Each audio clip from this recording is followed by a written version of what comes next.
કોંગ્રેસ વાળા એમ કહે છે કે અમારે ઉમેદવાર ચૂંટણી લડશે, પણ કોંગ્રેસ વાળાની ઉમેદવાર છે ચા અત્યારે? કોંગ્રેસ વાળાને અત્યારે નાનું મગજ છે ને હેમરેજ ડેમેજ થઈ ગયેલું હોય. કોંગ્રેસના સંસદ સભ્યો તો જો વેચી જતા હોય અને અત્યારે એમ કહેતા હોય કે અમારો ઉમેદવાર લડશે, એટલે ગોપાલભાઈ સિવાય કોઈ પણ મત દેવાનું વિચારતા નથી.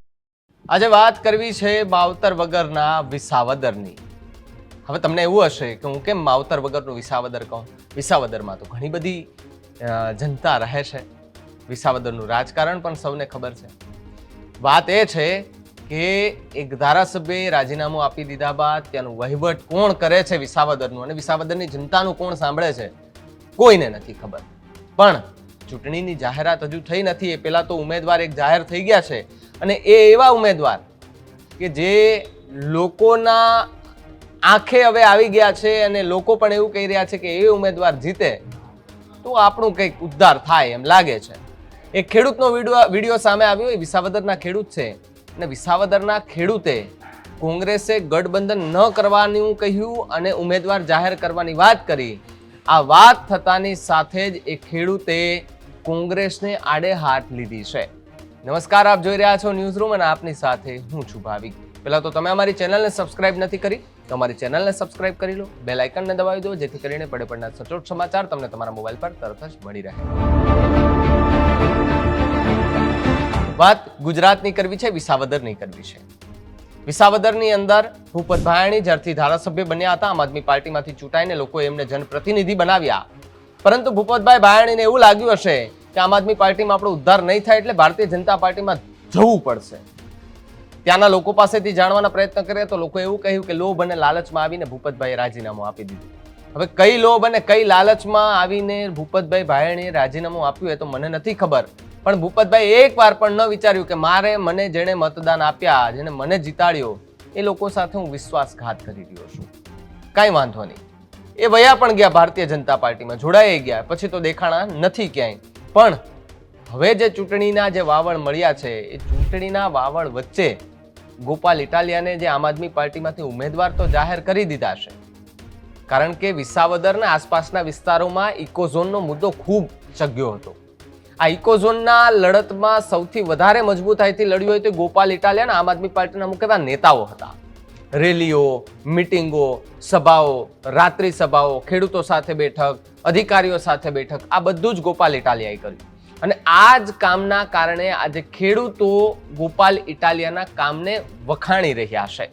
એક ખેડૂતનો વિડીયો સામે આવ્યો અને એમણે એવું કહ્યું કે ભાઈ કોંગ્રેસે ગઠબંધન કરવાની ના પાડી દીધી. સ્વાભાવિક છે કે ગઠબંધન નહીં થાય તો પછી એ ખેડૂતો એવું કહ્યું કે કોંગ્રેસનું જે મગજ છે ને, નાનું મગજ, એ હેમરેજ થઈ ગયું છે. હવે આવું કેમ કહ્યું એ ખેડૂતોએ તો મને નથી ખબર, પણ તમે ખેડૂતને સાંભળો કે ખેડૂતોએ કોંગ્રેસને અને કોંગ્રેસના નેતાઓને વિસાવદરમાં કેમ આડે હાથ લીધા. અત્યારે વિસાવદરની ચૂંટણીની જાહેરાત થઈ છે, પણ એમાં અત્યારે ગોપાલ ઇટાલિયાને ઉભા રહેવાના છે. પણ અત્યારે હારે કોંગ્રેસ વાળાએ કદું કાઢ્યું છે કે કોંગ્રેસ વાળા એમ કહે છે કે અમારે ઉમેદવાર ચૂંટણી લડશે, પણ કોંગ્રેસ વાળાની ઉમેદવાર છે ચા અત્યારે? અને કોંગ્રેસ વાળા અત્યાર સુધીમાં કોંગ્રેસ તો જાગી જ નથી. તરી વળી તો હું જોતો હોઉં કે કોંગ્રેસના સંસદ સભ્યો તો જો વેચી જતા હોય અને અત્યારે એમ કહેતા હોય કે અમારો ઉમેદવાર લડશે, તમારો ચા લડવાનો છે. અને કોંગ્રેસ વાળા એક પણ ઉમેદવારને હાંકી રાખે. અને કોંગ્રેસને તમામ ખેડૂતને કહું છું કે કોંગ્રેસને પણ મત તમે દેતા નહીં, ભાજપને મત દેતા નહીં.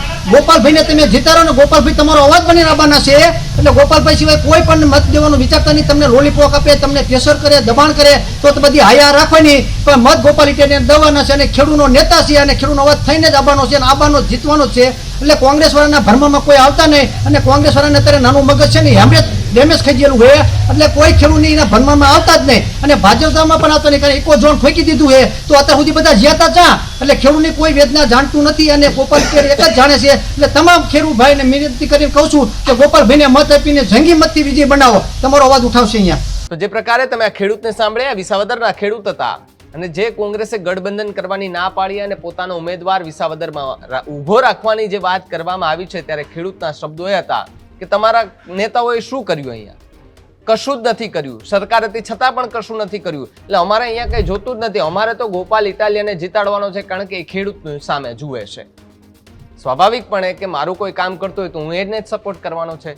ગોપાલભાઈ કંઈક સારા કામ કર્યા હશે વિસાવદરમાં, એ માટે થઈને વિસાવદરના ખેડૂતો ત્યારે ગોપાલભાઈ સાથે ઊભા છે. અને ચૂંટણી યોજાય અને મતદાન થાય તો અત્યારે તો એવું લાગી રહ્યું છે કે ગોપાલભાઈ જીતી શકે એવું લોકમુખે ચર્ચાઈ રહ્યું છે, કારણ કે લોકોના એ લોકોની પ્રતિક્રિયાઓ એવી આવી રહી છે, એક પોઝિટિવ જવાબો મને ત્યાંથી મળી રહ્યા છે. કારણ કે હજુ એક જ ઉમેદવાર જાહેર થયો છે. ભારતીય જનતા પાર્ટી ઉમેદવાર જાહેર કરે, કોંગ્રેસ હવે ઉમેદવાર જાહેર કરે, પણ ગોપાલ ઇટાલિયાની સામે મજબૂત દાવેદાર ઉભો રાખવો એ ભારતીય જનતા પાર્ટી માટે પણ અત્યારે કઠણ બની ગયું છે ને કોંગ્રેસ માટે તો ખૂબ કઠણ બની ગયું છે. કારણ કે કોંગ્રેસની સરકાર ગુજરાતની અંદર જોઈએ તો ખૂબ ઓછી સીટો છે. આમ તો આમ આદમી પાર્ટીએ વર્ચસ્વ થોડું સારું બનાવ્યું છે, એની સામે કોંગ્રેસનું વર્ચસ્વ થોડું પણ નથી રહ્યું. હવે કોંગ્રેસને ફરી બેઠું થવા માટે થોડી મહેનત કરવી પડશે અને જો ઉમેદવાર ત્યાં વિસાવદરની અંદર જાહેર કરે છે તો પછી ત્યાંના જે સ્થાનિક લોકો છે એ કઈ તરફ મતદાન કરે છે તો મતદાન થાય ને ચૂંટણીનું પરિણામ આવે ત્યારે ખબર પડે. પણ ખેડૂતો છે એ અત્યારે ગોપાલ ઇટાલિયાની સાથે હોય તેવું દેખાઈ રહ્યું છે. પણ જે કોંગ્રેસ છે તેને આડે હાથ લેતા પણ ખેડૂતો દેખાઈ રહ્યા છે. કારણ કે વિકાસની વાતો હોય, નાની મોટી બીજી વાતો હોય, નાના મોટા બીજા પ્રોબ્લેમ હોય, એનું સોલ્યુશન કોઈ ન લાવી શક્યા એ માટે થઈને ત્યાંની જનતા પણ ત્રાહિમામ પોકારી ગઈ છે અને હવે એવું કહી રહી છે કે અમારે એક એવો જનપ્રતિનિધિ જોઈએ છે કે જે અમારું માને, ન કે પોતાનું માને બીજા પક્ષમાં જોડાઈ જાય. અને વિસાવદરની તો આમ તો એક તાસીર રહી છે કે જે લોકોએ પક્ષ પલટું કર્યો છે એ લોકોને બીજી વખત સત્તામાં વિસાવદરની અંદર નથી જવા દેતા. એટલે હવે આમ આદમી પાર્ટી માટે થોડું કઠણ તો છે.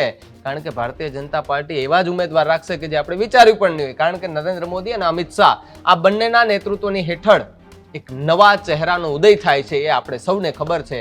કે ભાઈ સીએમની વાત હોય કે પછી કોઈ ઉમેદવારની વાત હોય, આપણે સૌએ જોયું છે કે ભારતીય જનતા પાર્ટી કોના માટે ફેમસ છે તો એક નવા ચહેરાનો ઉદય કરાવવા માટે. તો અમરેલીની અંદર ભારતીય જનતા પાર્ટી કયો ચહેરો ઉભો રાખે છે અને કોંગ્રેસ કયો ચહેરો ઉભો રાખે છે, જો તમને ખબર હોય ને તમારા કમેન્ટ બોક્સમાં ખાસ કરીને લખી દેજો. અને આ ખેડૂત આગેવાન અને ખેડૂત દાદા છે એમણે જે કોંગ્રેસને આડે હાથ લીધી છે ને જે વિવિધ સવાલો કર્યા છે એને લઈને તમારું શું માનવું છે કમેન્ટ કરીને ખાસ જણાવજો. જોતા રહેજો ન્યૂઝ રૂમ. નમસ્કાર.